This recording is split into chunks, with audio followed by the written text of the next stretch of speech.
You tuned in to Arm and a Leg and Other Opinions We Like to Give, a weekly podcast hosted by two veterans dedicated to politics, current events, interviews, and anything else they want to mention, but probably shouldn't.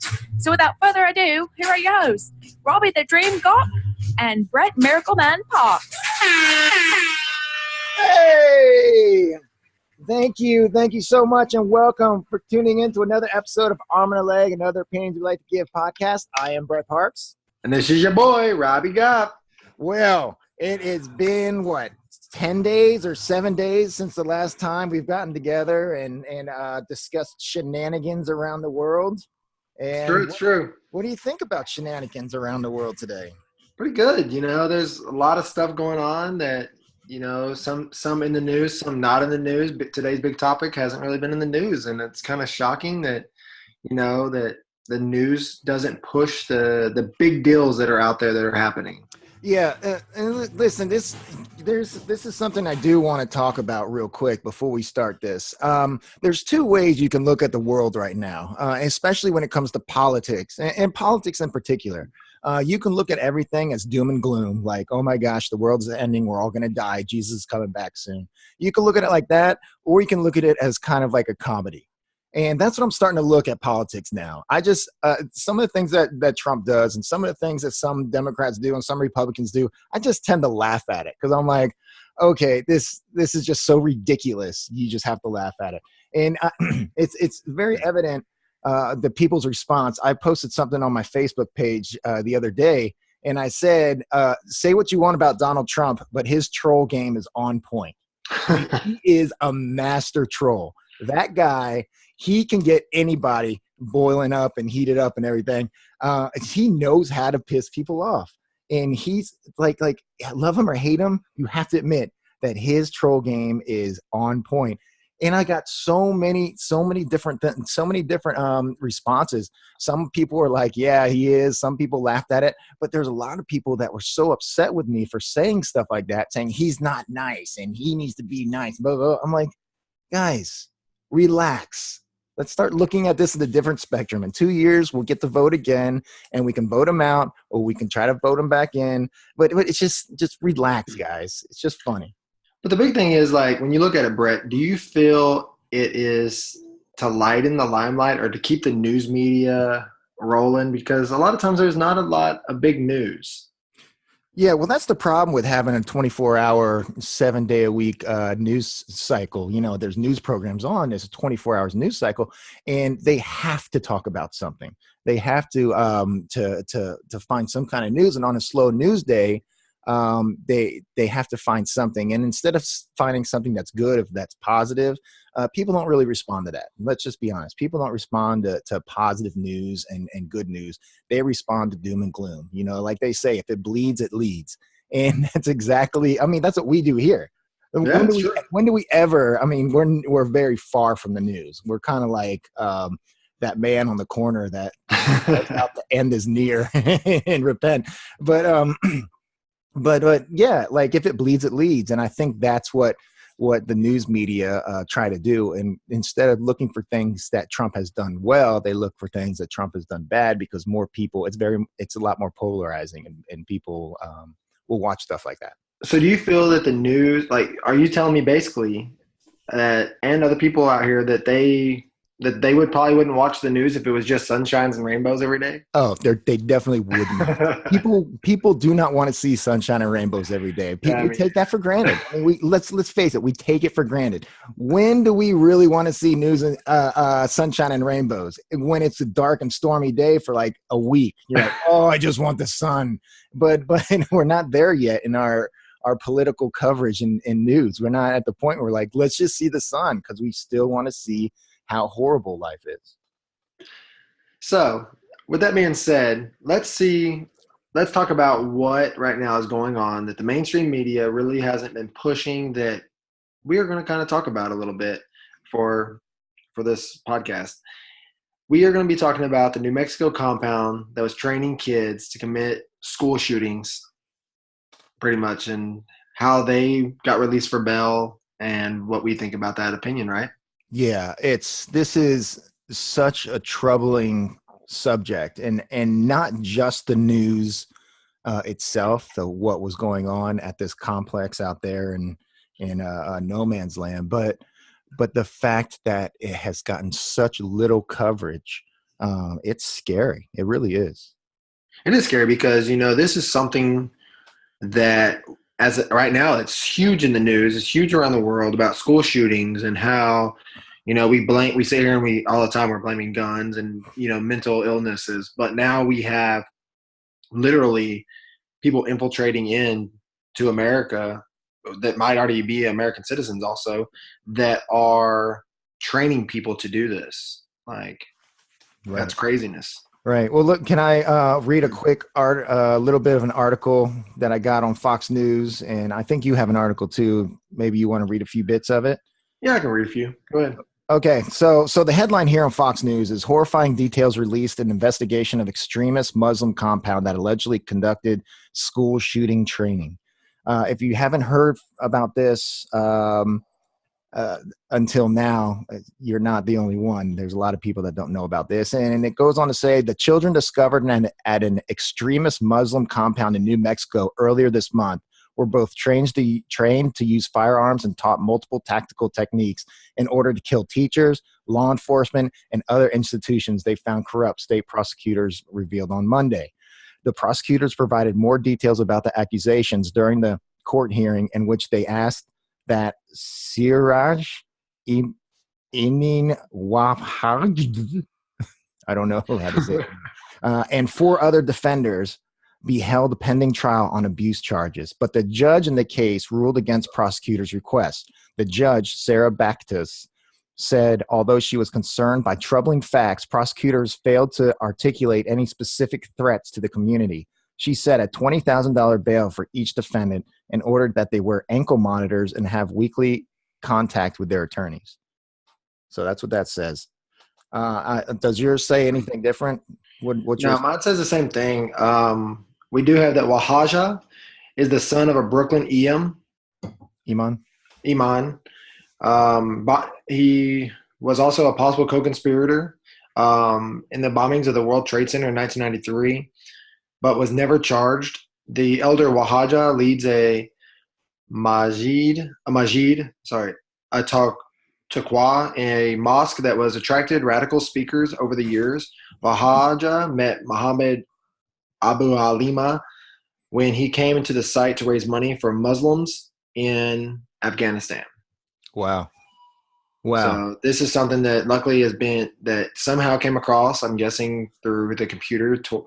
I know somebody had called in, I believe to the police department and told them, hey, people are starving and basically living poorly in this area. That's how the police found out about it. But it's so odd because this person was actually raising money for Muslims in Afghanistan.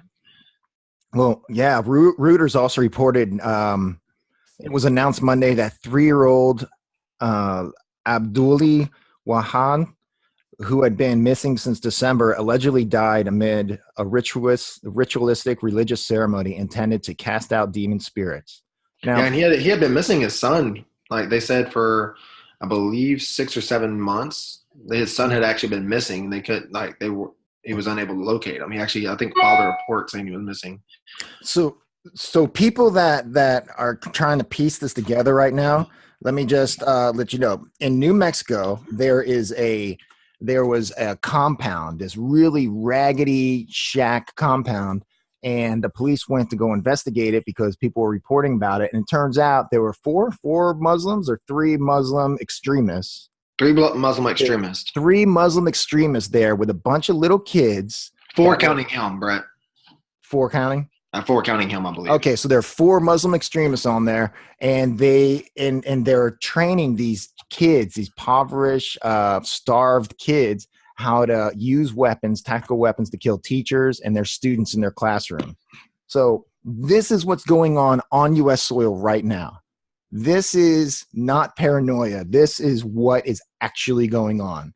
And there's also more reports today that I read that states that there are numerous sleeper cells, kind of like this one, just waiting for the word to go attack. And this is very, very troubling, not only because this is what's happening in America right now, but that nobody is reporting on it. Why aren't people reporting on it? That's the shocking thing.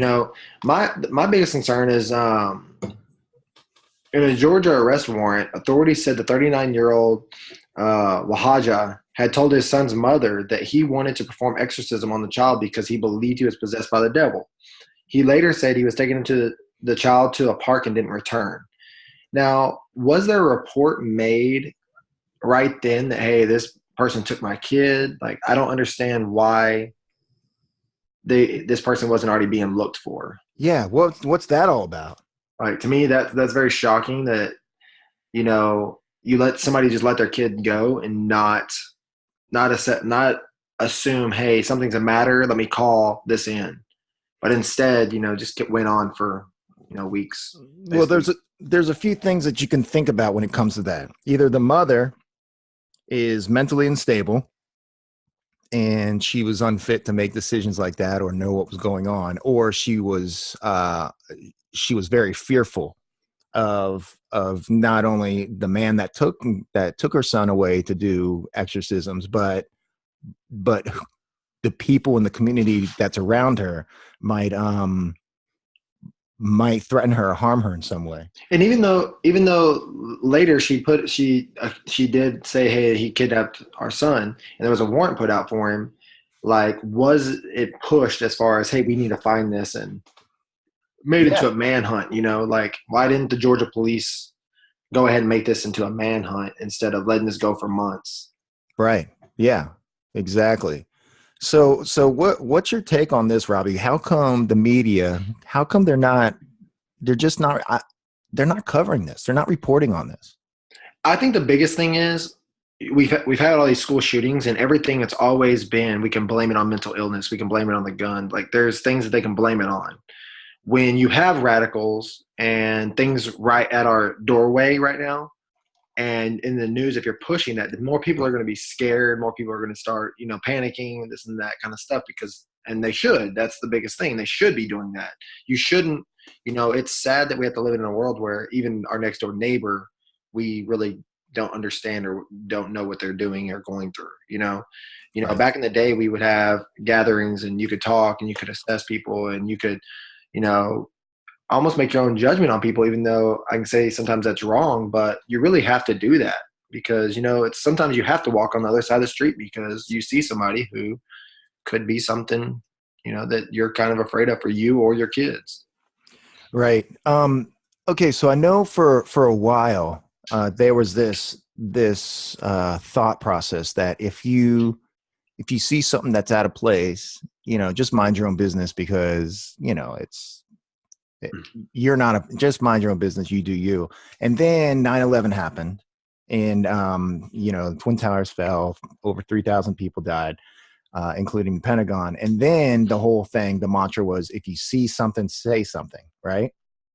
But then now people are seeing things that are suspicious and they're saying something, and now they're being labeled racist if it turns out that it really wasn't anything. It just looks suspicious. Like, does that have any kind of part of it that people, even though they see things now, they don't want to be labeled racist, and they're like, oh, I'm not going to say anything because what if he's just a normal dude?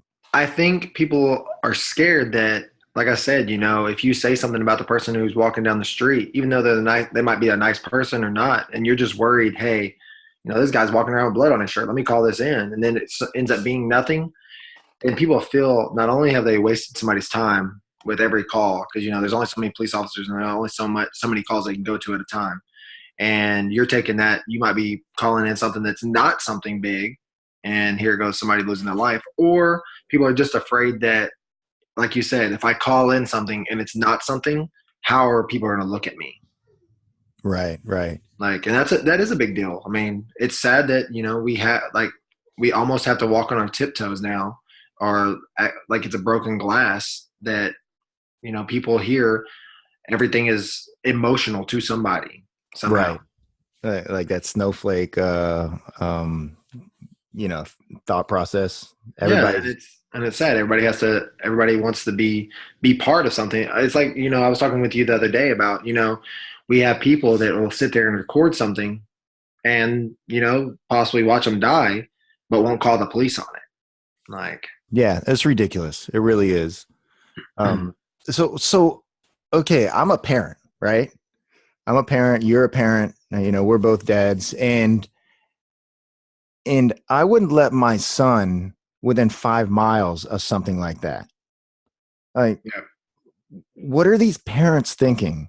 Would be like, okay, yeah, he can go with you for weeks at a time and train. Well, my biggest thing is I haven't seen too much on the kids. So my question is, are these kids, were they kids of theirs, or are these kids that they just picked up? Oh, that's Like true. they said they were starving. They were so. I mean, are parents looking if these are kids that are just picked up? Like, I'm glad that they're found and this and that. That hopefully they'll get back with their families. But where's Like, their you mean like families looking for them? kidnapped? Like you Yeah, think were they they might have been kidnapped kids? Were they just the people's kids that were doing it? Like, because it's counting right now. I believe it's counting as a kidnapping because they were held into a compound right? under horrible conditions. So, but I'm not sure. Like, and when you look at it, if you're not out looking for your kid diligently, and I understand that if there's a compound being built, we've seen in Waco, which I mean, to me, at least that was their kids and it was their people. But you have a compound built. Why are people not investigating to Right. see, hey, who are these kids and who are these people and what are they doing? That should be a big deal. Right. Oh yeah, that should be big time, especially when there are kids involved. If there's just a bunch of dudes out there doing their thing, and look at them, watch them, make sure they're not doing anything too bad. But we have, as American citizens, we have certain rights. We have the Second Amendment. We have all that stuff, freedom of expression, all that stuff. But if you're if you are dealing with kids, like the government, that's where I think the government should step in and be like, okay, we are going to come in and make sure that these minors are, number one, yours, number two, not there against their will, and number three, being treated humanely. And these kids are being treated worse than dogs, man. They were being Well, starved. They were being brainwashed. I mean, come on. It's like, what's even more embarrassing about this whole situation is that these people who are animals basically and literally caged human beings in a compound were released on bail. Like, that is what's crazy about this whole situation. Like, how do you get arrested? They find a body of basically his son and then still release them on bail. Like, wow. that's one of the Yeah. things I don't understand. Yeah. $20,000 bail too. It's like, we were just talking about this before because I was unclear with the math. If you get posted, if somebody posts $20,000 bail, if the judge says you have a $20,000 bail, you only have to post 10%, correct? Yeah, I'm not sure if it's state by state is a different percentage, but I know like Texas is 10%. I believe Florida is still It's 10%. it's 10% in Florida as well. So I'm not sure if New Mexico is the same, but I'm pretty sure it is. It's might even be a nationwide thing. But I know for a fact that 10% of $20,000 is $2,000. And to be released on $2,000 when a body was found and people were being held by their will is ridiculous. So okay, so they did say, yeah, shoot, what did they say? They said, yeah, we'll put Restriction? an ankle, like house arrest anklet on them. And they said that, and it's like, okay, great, they have a house arrest ankle on them. But if they're going to, jump ship, if they're going to go on the plane real quick and leave, how are the feds, even if the feds are involved, I don't even know if the feds are involved in this, are they going to be so quick as to stop them from going on the, flying out of the country? Like, who is monitoring these people? Well, my Those of you biggest who thing don't is know, I just posted, can you see it well, Robbie? Those yeah, I that can are see it. watching this, those are listening, I'm showing the picture of the actual compound. As you can see, it looks pretty dank. So yeah, that's it. But I feel people, like, when you think about it, these people on house arrest, they're terrorists. They don't do they really care about an anklet? No, they don't care about an anklet. They Do don't they care really about care? anything. Like care who knows if they're not going back to their house and trying to conspire something that, is going to be more, a bombing or a shooting or anything like that. Because Well, they're not alone. If you can see that compound, unless this person was just well off, that took still some money to make. right. So they have money somehow. I don't know if it's through the Muslim Afghan account or how they were getting the money, but So here's what Sarah Waha's lawyer said. He actually said this, and this is what really ticks me off about stuff like this. He said, no one would bat an eye if the suspects were white Christians accused of shooting guns on their property or practicing their religion. If these are white people of Christian faith who own guns, that's not a big deal because there's a Second Amendment right to own firearms in this country. Then he goes on to say, if these are right Christians, faith healing is of no consequence because we have freedom of religion in this country, but they look different and worship differently from the rest of us. That pisses me off because, as I just said, if they were out there, just a bunch of dudes practicing their Second Amendment, we have rights. What ticks me off is that this lawyer, who defense attorneys, by the way, I just despise. And if you're a defense attorney watching this, I despise you. But here he is not even thinking about the children that are being abused and the dead body of a child that was at that compound. And he's talking about if they're white Christians, no one would bat an eye. If they're white Christians and they were starving children and abusing children and killing children on that property, the same things will be happening to them. Well, that's what actually makes it a crime, because not only were you starving children and you had a terroristic action going on, but you also had a body there. So you are no longer just being a group of fellow Muslims getting together and doing nothing.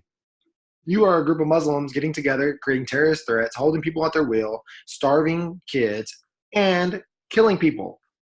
Yep. Like it is no longer everybody's just gathering here. No, this is a gather, and this is a cult.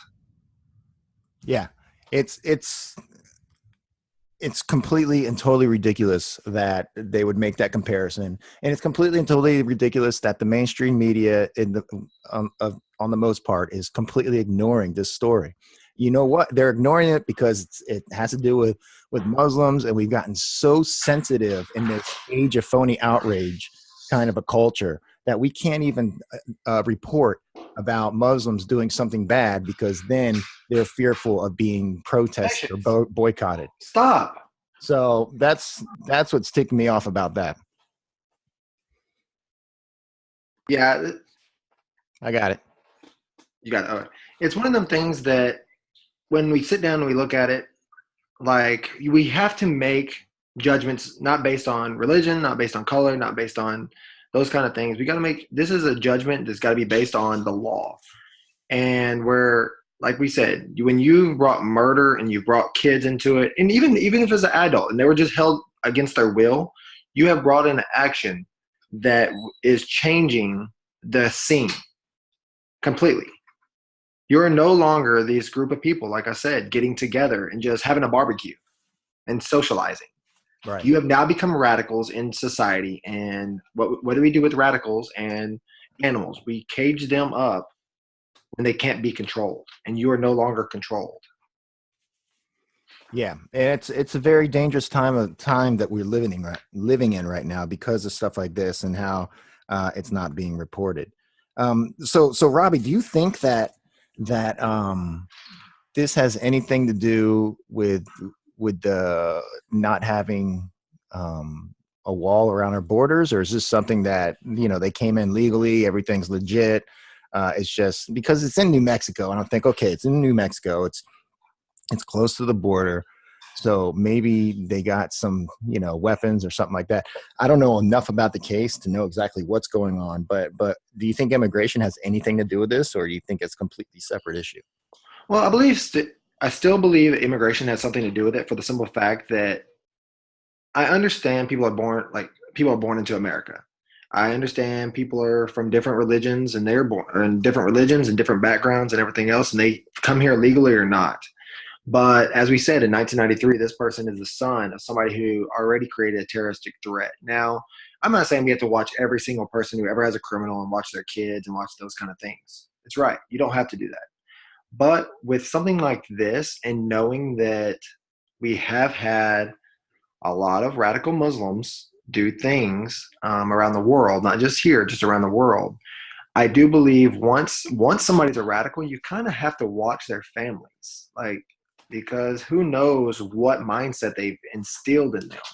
Right. Because the biggest thing is, who knows if a terrorist has tried to create their kids, their wives, their brothers, their sisters, those kind of things, and drew them into their cult-like beliefs, or their beliefs that, hey, this is what I'm going to do, and we need some people with us.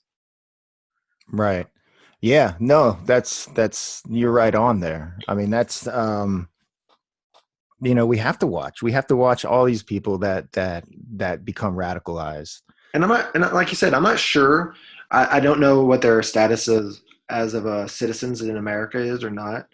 But the thing is, when we look at all these things, and it's over and over, and we keep seeing that, oh, Muslim, Muslim, Muslim, Muslim, and it's nothing against all Muslims, but it's almost like, when Pearl Harbor was hit, the Japanese, and even though I feel so bad about it, they were sent into concentration camps, and it was still bad, but at the same time, they don't hold a grudge against us about it. It's not like, oh, let's go back and let's face this and say, hey, this is what they did to us, we deserve something. No, it happened. They understood, and kind of in a way, and it bygones be bygones. I mean, if we were in another country and it was happening, I probably would have to say, hey, you know what? White people are just coming over here and they're destroying something.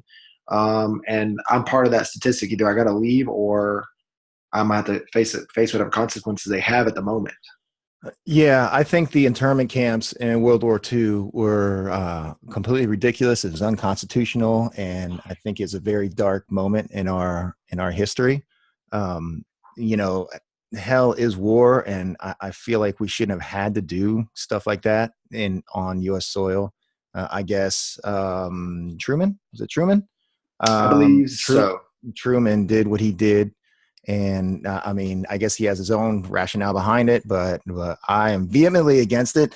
But it happened, and when you learn from it. And when we look at it, Brett, when the Japanese came over and bombed Pearl Harbor, and that was going down, the biggest thing was, with all the people in America that are of Japanese descent, or even of Asian descent, what could happen? Like, right. Who knows? We don't know where the spies are, where the terrorists are, where this, where that. They could be right on our own soil. So you almost have to say, hey, same thing with the Muslims right now. Not saying that we're going to put you in concentration camps, but we have to look at your background. We got to find out where this is all coming from. Do you have any ties with terroristic people? Is there something like that that's going on, so that we can put you, whether in a category or not in a category, not saying you're X'd out of it still just because we put you out of it, but could this be a possibility? And if it is, we are going to watch you like a hawk. So do you think, I really think that this is a religious war that we're fighting. Us as Americans, I think we as a government, we're not fighting a religious war. We're fighting more of a practical war, more of a let's try to free the people from this kind of chokehold that Islam presents, especially the extremists. But I know the extreme Islamists, they think they're fighting a religious war. And saying that, do you think a religious war is winnable when it comes to the way these Muslim extremists think? I don't believe that it's winnable, because for the simple fact, religion it's different amongst everyone. So not every Muslim religion is radical. Not every Christian religion is, always perfect. It's not that way. Right. Just because you're put into a category of, hey, this is a Christian, this is a Muslim, this is this, doesn't mean you're a radical either. But at the same time, it doesn't mean that everything is right and everything is wrong. Now, with your religion, you look at it and you say, oh, well, this is my religion, this has to be right because this is what I believe. Because it's almost like that's what's taught to you. That's how you grow up. That's how all those things are. So if we do have radical religions and they're teaching kids and they're teaching other people, hey, this is how you need to be, then of course they're only going to grow up one way. When we look at this thing, I don't believe we have a religious war at all. I believe right now we have a constitutional war. And the constitutional war is where we're giving rights, and then people are now pushing their rights, and whether they're wrong or not, somebody's trying to make them right. So whether it's the lawyers, whether it's just people out in the world that say, hey, you know what, I feel like it hurts me too. And they might not have nothing to even do with that at all. There might be Christians out there marching for Muslims because they just feel, hey, we should all be equal. And it's right. You're right. We should all be equal. But guess what? Not all animals are equal. Not all animals can be out set free, because why? We know some animals will kill other animals. And that's the same thing with humans. If we allow every single person to say, hey, you know what, you're free to do whatever you want to. We know humans, there's murderers, there's thieves, there's all these things. And if we don't figure out who they are and put them away, it's just going to keep drawing people in and taking people out. Well, yeah, I agree with you when you said that we're not fighting religious war. I totally agree that America is not fighting religious war, but I think these Muslim extremists, they're considering what they're doing a religious war. And I think we're fighting two different things. We're trying to fight, democracy and freedom for all, whereas they're trying to fight for, what's his name? Muhammad. And yeah. So all right. So we got this going on. We have this age of phony outrage where everybody's all offended for everything and everybody wants to protest everything. And where do we go from here as a nation? And seeing that the overall umbrella of this, when it comes to the media, is everything's about Trump. History began with Trump. Everything began with Trump. This wasn't happening before. It's happening now because of Trump. So where do we go from this? Well, in my mind, we got to take our focus off of this one thing. We can't sit here and say everything is caused by Trump, like a lot of people are doing, because that's not the case at all. This is something that has been dwelling and building for, ages and ages. But what we need to do is get out there. First off, get to know people around you, because the better you know somebody, the better it is to know that, hey, I'm not going to be around this person, or my kids shouldn't be around this person, or guess what? These people are people that I don't mind socializing with and getting to know more. Because when you're out there, it don't matter if if your neighbor and you don't know him, and we're just going to say randomly he might be a pedophile, but you let your kids go over there and play all the time. But you don't even know them because you never met them, or the neighbor down the street might be a murderer, and you don't know until, 10 years later, you're like, oh my gosh, he was the nicest person in the world, but you never even talked to him but once. We need to get out and know people and get to meet people and take the focus off of one person, take the focus off of religion too, because you know what? It doesn't matter if I'm a Christian and you're a Muslim, doesn't mean that I can't be friends with you. Right. It doesn't mean that we can't bond and still get to know one another. And who knows, maybe your religion will change. Maybe you might somehow make me change my religion, not saying, right. It's just the focus has to be getting to know one another and building a stronger bond amongst our communities. It's not about a black, white, Hispanic anymore. This is something that's breaking us all apart, where we're staying inside, we're secluding ourselves from the world, and we're not even getting to know the people around us because of what it is that the news media is portraying. And I think also, I think a big problem is social media is progressively turning us more and more antisocial. I think that when you're behind a keyboard and you're reading opinions from another person, we don't look at that person as an actual human being.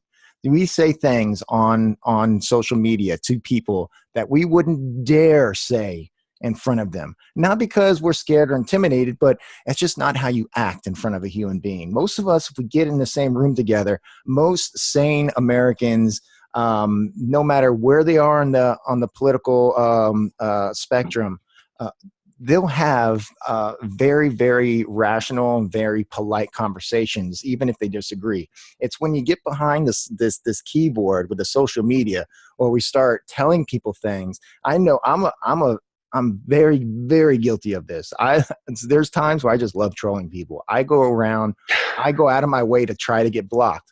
And it's really a horrible thing, because a lot of us have that mindset where if you're behind this keyboard and you see somebody posting something, that person is no longer a human being. They're just, a comment. They're just 144 characters, and you treat them as such. And I think that's progressively turning us antisocial. Well, I think social media has also made you literally where you're focused on one thing and you don't have any peripheral vision of what's on the outside. It's only one way. So when you're looking at something and there is no emotion in somebody's text or somebody's comments, and we see this now with comedy all the time.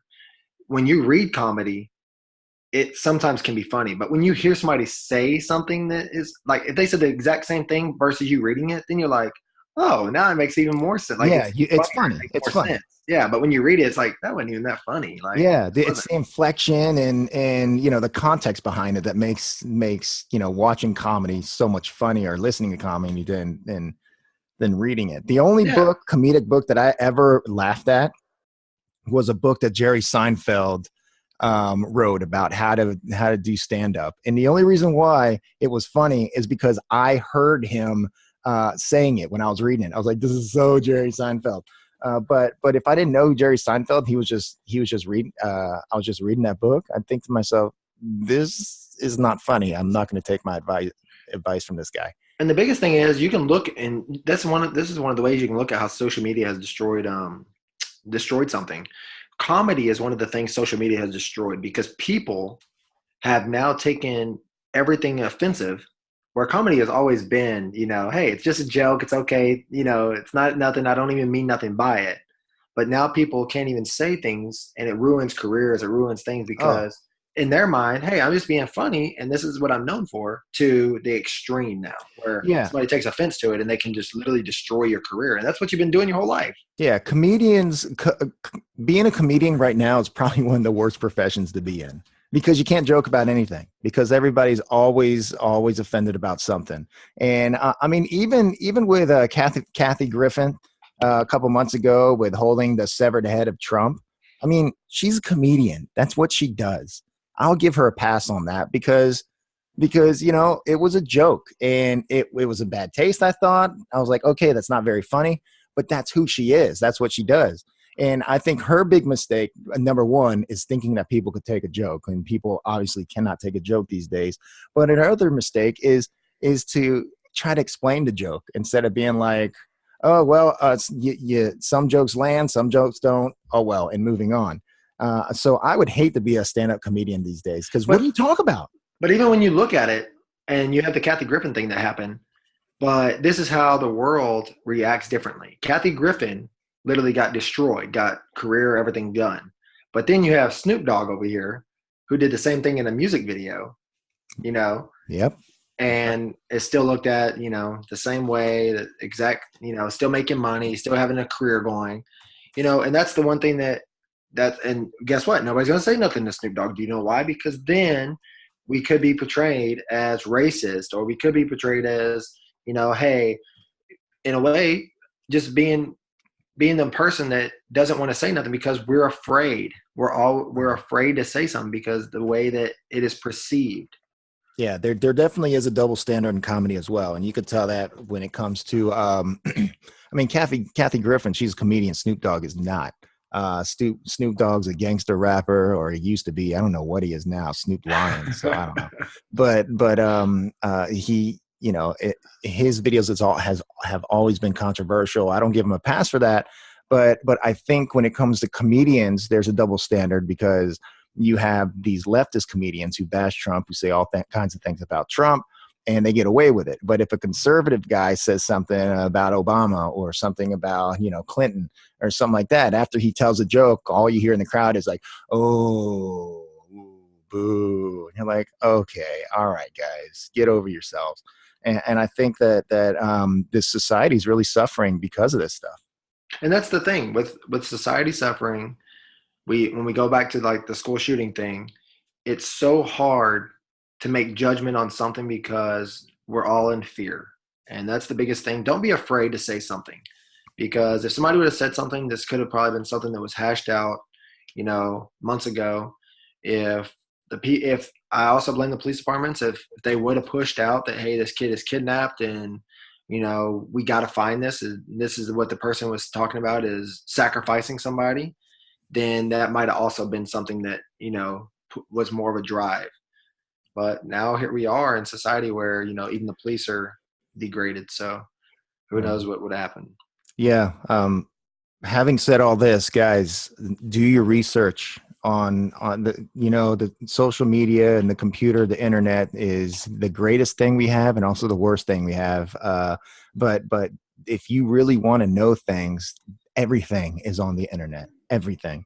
So when it comes to stuff like this, if you hear something about a compound, Muslims, or if you hear somebody getting this or that, look it up, and don't just go to your CNNs, MSNBCs, Fox News. Don't just go to your go-to sites. Try to find stuff on your own. Go to third and fourth pages on the Google search, just to find a different opinion. And somewhere, there's the left side, there's a right side, and then somewhere in the middle, you get all the facts. So definitely, you got to research stuff on your own, because if you don't, it's scary, because who knows where the media will lead you. Yeah, don't be afraid to say something and stand up. And, even on social media, if you see something that just stands out, if somebody's out there and they're posting drugs and guns and you feel that that's something that is going to affect your neighborhood and your area, say something, because those are things that you don't want to be around. That, hey, first off, you have kids, I have kids. People have kids and families, and one life saved is another life lost possibly in this world. So try to save as many as you can. Right. Yeah. So Brett, do you have any strange news for the day? Strange news? Yes, I do. And this is strange, man. I don't know. I looked this up and I was like, come on. All right. So here we go. You ready for this? From the Huffington Post. So it's true. It says woman gets contact lens stuck in her eye for 28 years. 28 years. 28 years. And it says a missing contact lens isn't something you should turn a blind eye towards. Ooh, pun intended. Look at that. Case in point, a 42-year-old woman in Great Britain who lost a lens when she was a teen, only to have doctors discover it embedded in her eye 28 years later. According to the medical journal BMJ case reports, the patient went to the doctor after she discovered a pea-sized lump below her left eyebrow. The cyst was visible on an MRI and caused the woman's left eye to droop, according to CNN. So it's true. When doctors went in to remove the cyst, they discovered a rigid contact lens that somehow migrated into the eyelid, according to USA Today. So that's true. At first, the woman couldn't recall how the contact lens got stuck in her peepers. Then her mom remembered the patient losing a lens during a badminton game when the patient was just 14 years old. Since the woman had no symptoms, she figured the lens had simply fallen out and gone missing. So yeah, pretty strange. Yeah, I was at first I was thinking when you were reading the story, like, oh man, she probably fell asleep with it in, got stuck, and then she just woke up, thought maybe it fell out and couldn't find it. But I know this. That is very strange. Second off, I don't understand how you have something lost in your eye and you never have a symptom for 28 years. Yeah, it's there's been people that I know that wear contact lenses that they get it shifts like over to the side of their eye, and they're like, oh man, I got to get it back over, and it's like the most disgusting thing in the world to me. But I'm like get it, and they're like, okay, there it goes, it's back on. Like, how this woman, number one, she should have never been playing badminton. So. As 14 years old, I know which part of what group she was in the school. But number two, dude, like, your eye is drooping. And why are you finally going from? I didn't even know they had badminton leagues. Okay, I've only seen the badminton in the Olympics, and it's usually other countries that play it. Yeah, no, we do not excel. Remember, this was in Great Britain, so I think I'm pretty sure badminton's their number one sport in Great Britain. The bat and fish and chips. Well, it's what's so odd about it is once she lost it, did she place more contact lenses in? She had to have. Like, was her vision? Did her vision all of a sudden was she touched by God and her vision came back? It's like it's a miracle. Or was her parents just making her wear contact lenses and she didn't really need them at all? Oh, very good questions that Huffington Post did not tell me. I'm so upset with them. Yeah, that would be something else. If the thing got stuck behind her eyeball and it somehow got in the stem, and she's like, I could see. She thought it was a miracle, but no, you just lost your contact lens, you dink. Now you have to have your eye possibly cut out because you have a cyst there. Oh my gosh. A cyst in her eye began to droop. Now, reading that whole story, like there was about 3 or 4 times I almost dry heaved because I was like, when you talk about cysts, and do you watch Dr. Pimple Popper on? Yes. Oh my gosh. So gross. Those of you that have not watched Dr. Pimple Popper on TLC, you have got to watch it after dinner or a few hours before dinner because it is so disgusting what she does. She's an internet I guess. Yeah, she started out on YouTube, on the internet. Yeah, on YouTube. And she's a doctor, a dermatologist. And what she does is people come and see her and they have big old like tumors or cysts or something on their body. And she fixes it either by popping the cyst and squeezing out this cottage cheese looking stuff or cutting out a huge cyst from somebody's eyelid. It's so disgusting, but so mesmerizing at the same time. And so that's what I thought about this whole time was Dr. Pimple Popper. Yeah, I've watched Dr. Pimple Popper a few times. It is very, very odd. I think it takes one unique person to do that. Usually women do it all the time. It's pretty gross. Yeah, but they love that stuff. Not sure why, but it is something that, hey, if you're all for it, go ahead and do it. Believe me this, though. If you watch it, please have an empty stomach. And if you're one of those people who in any way throw up from seeing gross things, you may want to just have a bucket right there next to you. Have a bucket because you're going to throw up. Let's just say it's pretty gross. You're going to throw up. And if you don't, then you are a better person than I am. Well, that is definitely some strange news, Brett Barnes. Yeah, well, let's end it on that. Thank you guys so much for tuning in to Arm and a Leg and Other Opinions We Like to Give podcast. Don't forget to get on YouTube. We have a channel. If you don't want to listen to our nasally voices and look at our beautiful faces like so, just please go on there. You subscribe and click the notification buttons. Just remember, ding, ding, done. You do that, and every time we put a video out, you'll get a little ping, and it'll say the Arm and a Leg stuff has a video. So do that. If you can, go ahead and like our Facebook page, and if you want, just leave a comment or make a message, and we can have a debate with you if you need them on any video or anything that you have that's in the news that you would think we should talk about. Go ahead and put that on there, and we'll get to it. Sounds great. Yeah, guys. Thank you guys so much once again for tuning in. My name is Brett Parks. This is your boy, Robbie Gaupp. And we are out of here.